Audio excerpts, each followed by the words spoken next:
Hi everybody! Our family recently went on holiday to Chiang Mai, Thailand. And we haven't traveled at all during the pandemic, so it was a bit of an experiment when I decided to bring books along. My husband's like, "Are you sure? They're really heavy." And I'm glad I did. So here are my recommendations for books to bring on travels generally with your kids, and specifically if you are going to Chiang Mai, Thailand.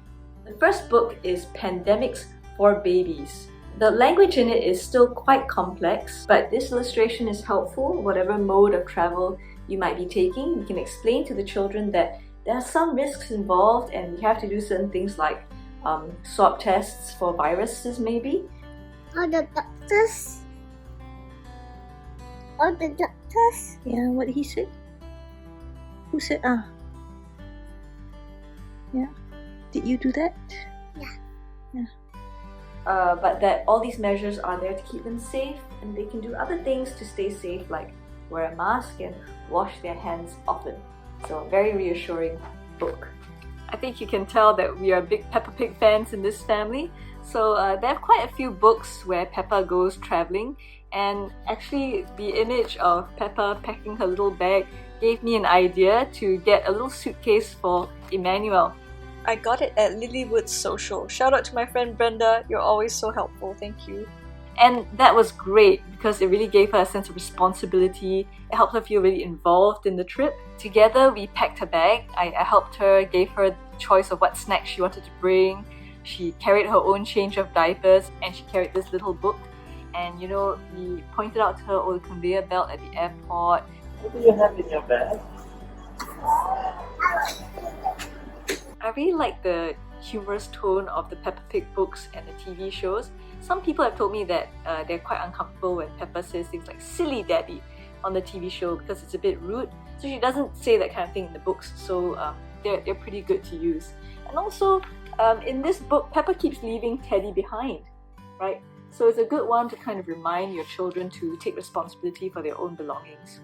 Some books I like to use to introduce my kids to new places: the Little World series, lots of tabs to pull, and Bizzy Bear series, lots of sliders, also very interactive. One of the most fun things we did at Ginger Farm was to dramatize the three little pigs. That was the house made of straw. Totally improvised because they had these building structures there. What's the big bad wolf gonna do to the house made of sticks? Manuel? Not by the hair of my chin chin chin.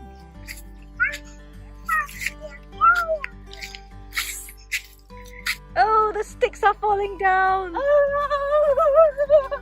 Where's the house made of bricks? There are many fairy tale books out there, but I highly recommend this series by Sharratt. I've recommended the Threebilly Goats graph in this series before in my Hey Dairies video, which you can see if you click on the link in the top right. It's very interactive with lots of flats, and I'm just a big Sharratt fan in general. He's just very humorous. Not everything in our itinerary had been planned in advance because it was quite a spontaneous trip, so I kind of had to anticipate what are some of the things that we would do. I thought we might see some water buffaloes, so I picked up some generic books about that. Water buffaloes spend much of their day in muddy water. I to put a little shower head for them to clean. What that? But the one thing that was fixed in stone in the itinerary is bathing elephants, because I thought the girls would really enjoy it. I did it last time I went to Chiang Mai. So I brought a bunch of books about giving elephants baths, and I really like this one. It's so interactive and fun because they ask you to shake the book and then the water goes this way and then the water goes this way, and then there's a lot of shouting that happens in the book, which of course the children enjoy. Then the elephant sprays the water everywhere, which is what they do when you bathe the elephants as well. The elephants will give you a shower. Another good one is Ella's Bath, and this one is about problem solving. In it, Ella feels a bit hot, so she gets a branch to fan herself. And again, that is a bit like what you would do at Patara Elephant Farm. But Ella loses the branch to a stork, and then she asks her mother to help her solve the problem, and eventually it does. It's quite funny, and both of these books were a big hit, and I got requests to read them again and again and again.